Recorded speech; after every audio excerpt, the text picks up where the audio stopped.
Hello, everyone.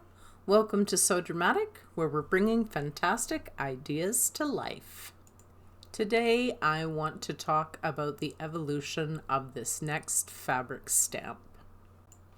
As with my other stamps, I made a drawing on paper, followed by a trace out, which was then used as the impression to begin carving out the stamp. So this is going to be a bit of a story time. As you can see with the stamp that I'm carving out here, it's got more of a daisy and or sunflower look.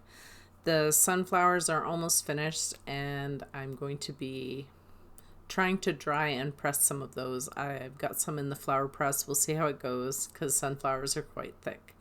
So that was a major inspiration for this design.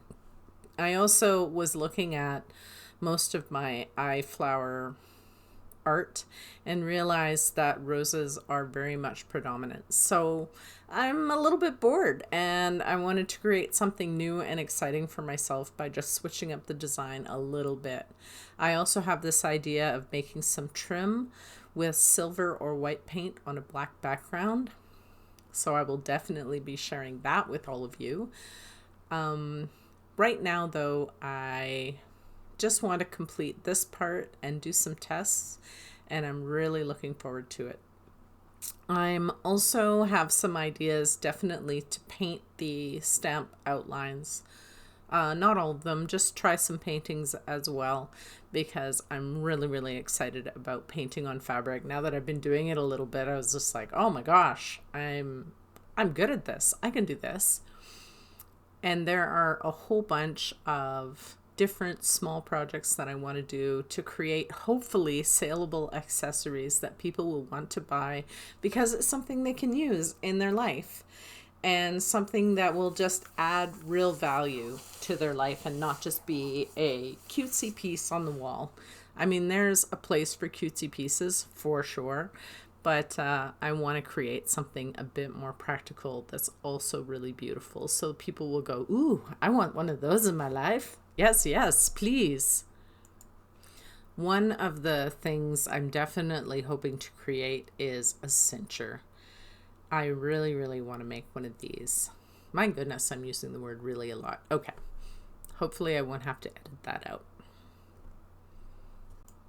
There is a style I have encountered that wears a long skirt in the same way that I sometimes wear long skirts just under my armpits, so the whole thing is more like a tube skirt. And then you grab a cincher and put it on there and then blouse it out and it can look fabulous.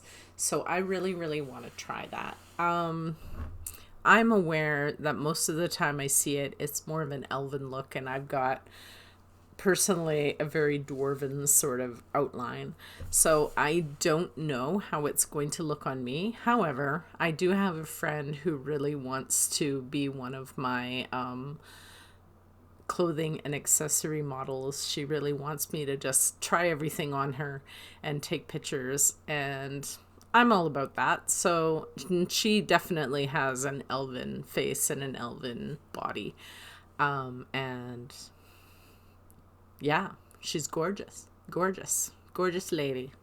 And so I definitely will be doing some of that with her.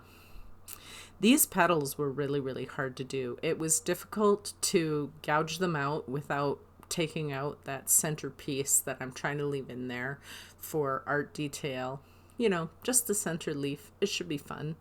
I really want to paint these eye flowers. I'm very excited to just do that. And I'm very excited by all of the little things that I can make. The art vlog that I'm doing based on a kind of book challenge that I'm working on, so art journaling if you will, is going very well. So far, so good. Although I'm one of those people that's a strong starter, and maintaining consistency and endurance in something for a long period of time, I sometimes have found difficult in my life. I mean, I just get bored with things, you know? And I think that that's true with people that like to make things. And I have different seasons for different stuff. So we're coming into surface design and quilting season for me right now. I haven't really started the quilting yet, but I'm looking at it. I'm thinking about it. There's 2 or 3 jackets, though, that I want to make coming right up.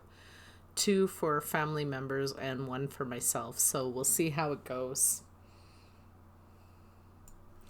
Another idea I have is to create a small stamp that's maybe a bit smaller than the one that I'm working on in this video. That is pumpkins and skulls together, but very, very small. So something really, really simple and effective. That's the thing about making stamps, is you have to think about, okay, where is the dark part? Where's the part I'm going to cut out? And creating a drawing and then simplifying the lines while still leaving enough complexity that it looks fun and interesting.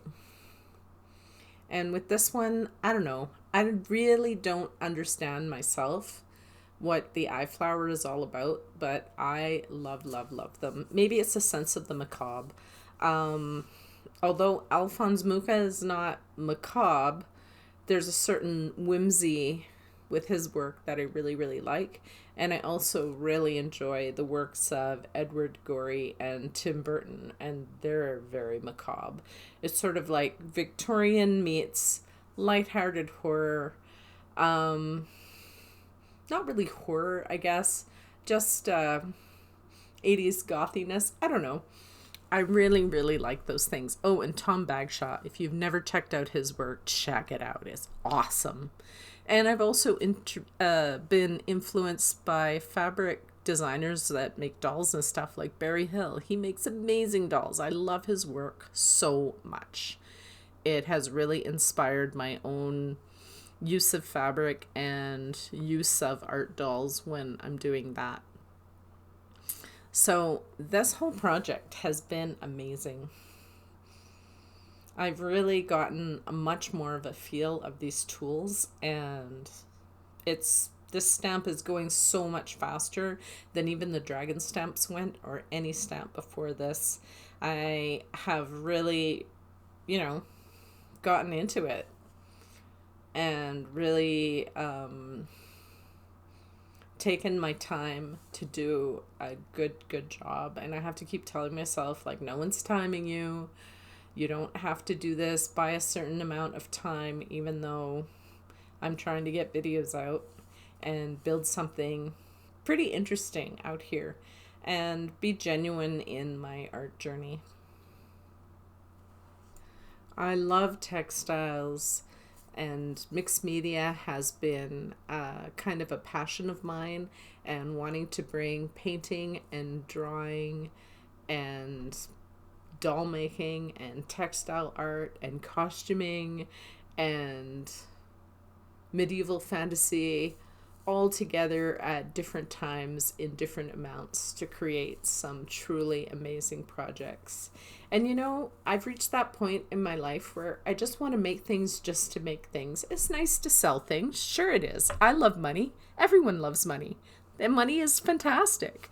However, I also love art and its stress relief and really high fine enjoyment for me. It gets my imagination going. I'm often thinking like, okay, this is what I want to make. How am I going to do that? How am I going to execute that? And in some ways, that's what textile art design is, working backwards from your conclusion, seeing the outcome in your mind's eye and going, oh yeah, okay, what are the steps I need to do? And it can be a lot of journaling sometimes. Sometimes I'll just write down an idea and I won't come back to it for quite a while. Sometimes not until years later, because I just didn't have the skills, or there was some missing piece that I always knew needed to be there, but I couldn't figure out what it was. And when I learn a brand new technique, that's always exciting. When you learn a brand new technique for something that you've been doing for years. Oh, it's the best thing ever. Not to mention the satisfied feeling of a plan well executed, when something just goes according to plan and the outcome is not only everything you were hoping for, but much more. those are the times when I just feel so happy to be doing the art that I do. So once I have a few stamp outs on fabric, I'm going to paint some of them up and add some beads and some sequins to it, perhaps. I want to do a few different fabric styles. I may just take some and embroider state over it and see how I like the look of that. Here you can see that I'm just doing the outside edges now. So I've cut away everything that's inside the pattern, and I'm just using the small gouger to outline the whole thing and gouging right to the edge so that I can take a large gouger and just remove the edges from it. When I was doing the dragon stamps, I left too much material on the edges. So this time I've cut all of the speedball really close to the edge of the design, as well as using a design that's almost the exact size of the little leftover piece that I had from cutting the dragon stamps before. I always try to save as much of the material as I can when I'm doing the next piece. Because I often, while I'm doing one project, will have inspiration for another project that I have in mind.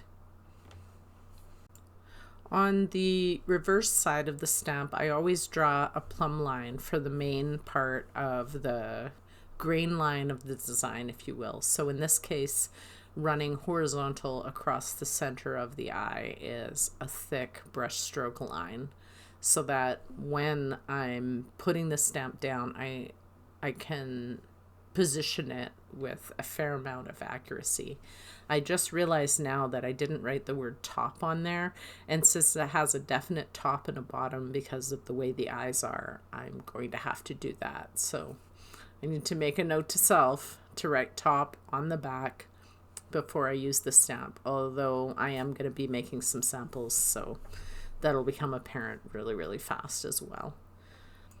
I'd like to say thank you for joining me very much on this journey if you've made it this far, and I've really loved making this stamp.